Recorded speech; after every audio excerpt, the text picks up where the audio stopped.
Good morning, everybody. Welcome to Week in Review, a show we put out every Monday, talking about all the videos we did in the prior week, and then we give quick thoughts on them. You want to see more? You click the links in the description of this video. So let's get rolling. Hey, everybody. I'm Zee Garcia. Here's what I reviewed last week.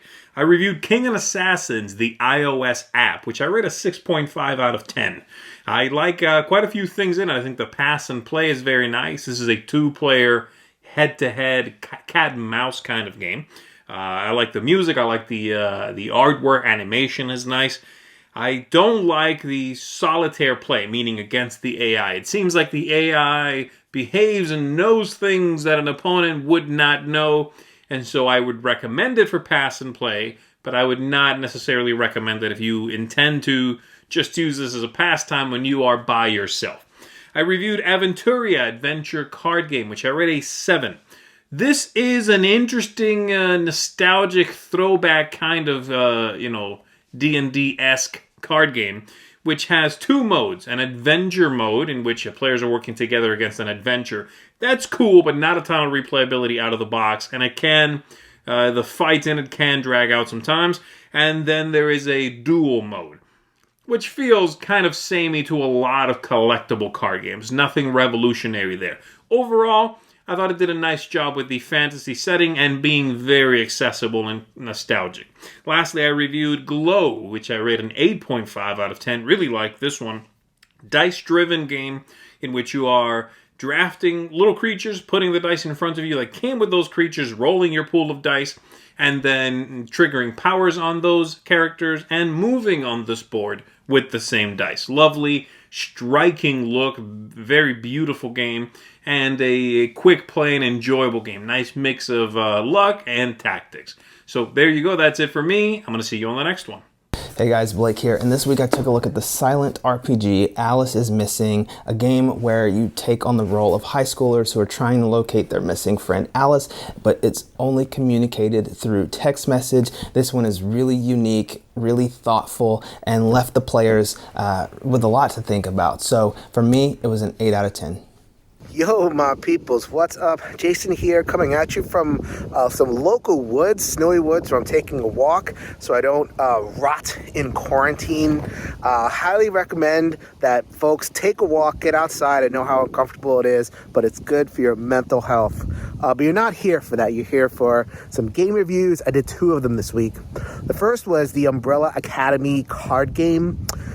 This one was a 1 to 6 player cooperative game, card-based, kind of like war, where you're matching numbers against the enemy attacks, and then eventually culminates into a big battle against some bad guy.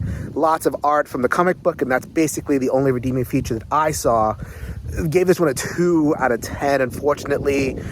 Just thematically a kind of a mess, very dry, obvious decisions mechanically. This is just a hard pass for me.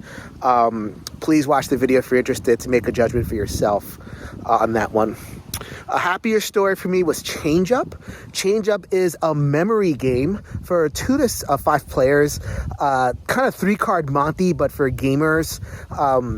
A difficult one for me to kind of like balance, because personally I'm not a memory person, so I personally did not get a ton of enjoyment out of it because it's so hard in the memory core. But just looking at it objectively, looking at who would have fun with it, folks who are memory people, or if you have anybody in your family who enjoys a good memory puzzle, some laughs in there too. Excellent design. 7 out of 10, seal of approval.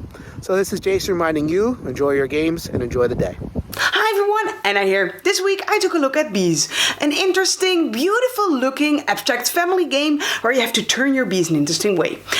You should definitely check it out if you like abstract games. I gave it a 7. Okay, so for me, we have Schotten Totten 2. This is the sequel to Schotten Totten, and it's just an inferior product. It's an okay game, but it takes a lot of extra rules and extra things and Adam Schotten Totten to take away from the streamlining and elegance of the original card game. Wormlord, this game is super fun once. You're tying knots, throwing them on the table, and you're trying to do area control. It's a real-time game until someone gets tired of tying knots and untying knots. That sounds a little crazy, and it's, like I said, entertaining, but game 2 is the same as game 1. Match 5 trivia, the idea is okay. Write down 5 words that match somebody else, but the concept is just, the product looks really boring, and I didn't like all the topics and the thing. It's okay. It's an okay party game.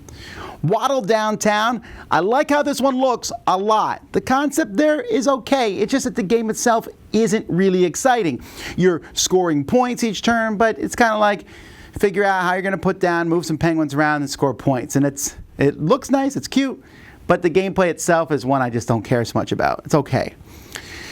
Yura Penguin. That's 2 games about penguins in a row. Yura Penguin is a stacking penguin game. Silly fun. You're stacking cards and icebergs and gems and penguins and try not to make them fall over. It's Uno-esque, but I can handle Uno this way.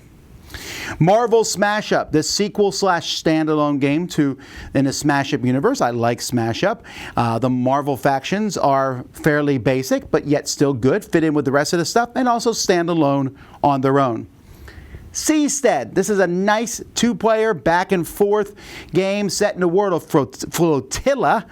Some really cool concepts in this one. I love the best part of it is you flip a card over and you decide how many resources you get and how many your opponent gets. So you're going to flip the card. Which way do you want to flip it? It's up to you. Scotland Yard, this is my rating for the game. My daughters gave it an 8.5. This is a way old game. I played this when I was a teenager, and I taught it to my daughters to play it with them. It still holds up after all these years. I took a look at the expansion for Era, Rivers and Roads. Adds more stuff. Really good way to add in and take out buildings from this roll and place buildings on a board style game. And another expansion, Thingvellir for Nidavellir. Nidavellir, fantastic game. This just adds more stuff to it. I love it. But my favorite game of the week, woohoo! After the Empire. I enjoyed this one from Grey Fox Games about building your castle, and lots of people are attacking it, and you're trying to defend it as much as you can, mixed with a worker placement game. Just a great, fun, terrific game. We also did some live plays. We did Centurion. We played through that, me and Mike. Reload.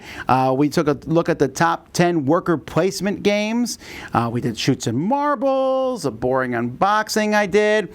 Just lots of different videos throughout the week. I started a new series called 5 More Great Games. I'm going to try to do that once a week, where I take a look at 5 games that missed my top 100 but are still fantastic and talk with somebody else about them. So that's all the videos we did this week, folks. Thanks so much for watching the Dice Tower. Until next time, I'm Tom Vasel. Have a great, fantastic, wonderful week.